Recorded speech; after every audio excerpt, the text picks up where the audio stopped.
All right, let's jump right in. Today, we're going to talk about something that's, well, it's a huge force in American politics, especially at the state level. But a lot of people haven't even heard of it. It's called the State Policy Network. And just so you know, everything we're about to cover comes directly from source material that's dug into how this network is built, where its money comes from, and the kind of impact it's having. So you've probably heard of think tanks, right? These groups that research policy and all that. But here's a thought. What if they weren't all just separate, independent organizations? What if they were all connected, part of one big, coordinated national system? That's exactly the question our source material digs into.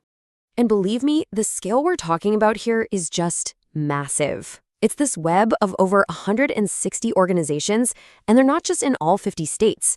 We're talking DC, Canada, even the UK. And the source says they have one big collective goal: to change laws state by state. All right, so let's get into it.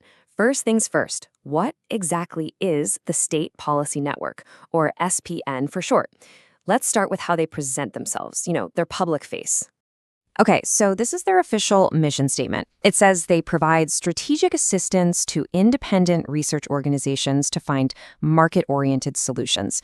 Now, that sounds pretty standard, but that phrase, market-oriented solutions, is key, according to the source.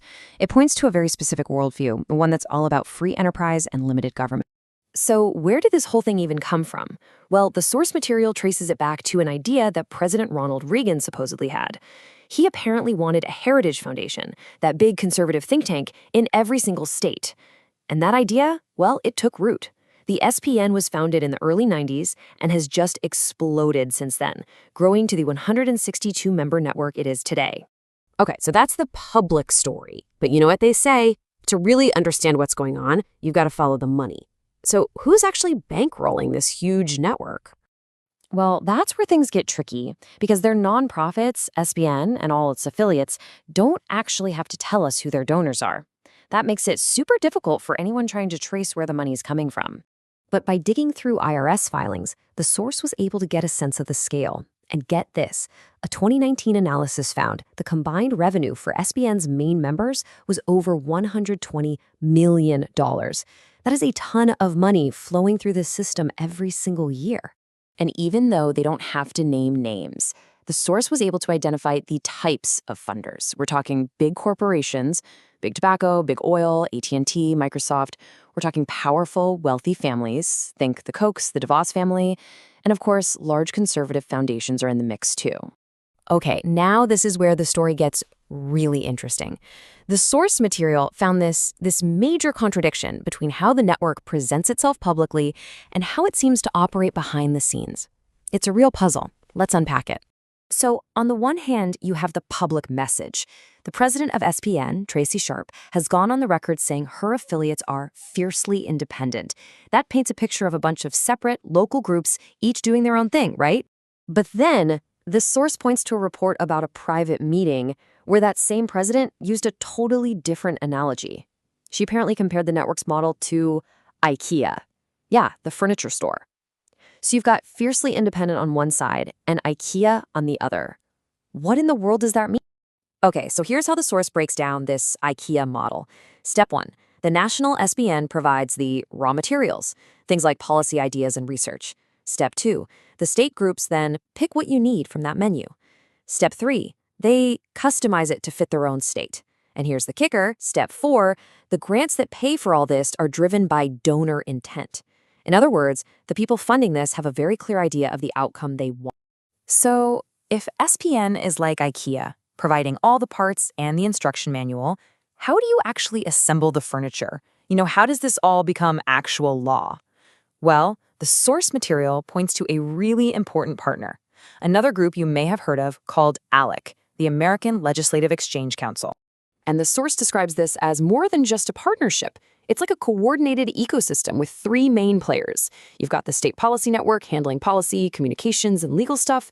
Then there's ALEC, which is described as a corporate bill mill that creates model legislation. And finally, you have Americans for Prosperity, which provides the grassroots pressure, the boots on the ground to push for these bills. And this is where it all comes together. The source claims that SPN affiliates take those cookie-cutter studies, the IKEA raw materials, and use them to give the ALEC agenda this appearance of legitimacy. It makes a national plan look like it's a local idea that just bubbled up organically, backed by real academic research. So what kind of agenda are we talking about? Well, the source points to some really consistent policy goals that pop up all over the country. Things like weakening or busting unions, restricting workers' rates, rolling back environmental protections, privatizing education, and implementing measures that are described as suppressing votes. Okay, so we've seen the model, we've seen the agenda, but what's the bottom line? What's the actual real-world impact of all this? How does it actually change politics in these states? Well, this quote from SPN's president, Tracy Sharp, really connects the dots. She's talking about the decline of unions, which historically do a lot of get-out-the-vote work, and she says, when you chip away at one of the power sources that also does a lot of get-out-the-vote, I think that helps, for sure. She's saying it helps the GOP. And here's another quote, a pretty powerful metaphor from someone else in the network. Talking about the impact of these anti-union efforts on their political opponents, he said, it's hard to fight when your bazooka's been replaced by a squirt gun. Wow, that really paints a picture of the political impact they see. And the end result, according to the source, was nothing short of a political transformation. The claim is that this long-term coordinated effort was a major reason why traditionally blue, union-friendly states, think Wisconsin, Michigan, flipped to red between 2008 and 2016. And that brings us to the big final question that's really at the heart of all this. When you look at everything described in the source material, the money, the coordination, the political goals, it really makes you wonder, where do we draw the line between policy education and straight-up political action? It's a huge question about how power and influence really work in America.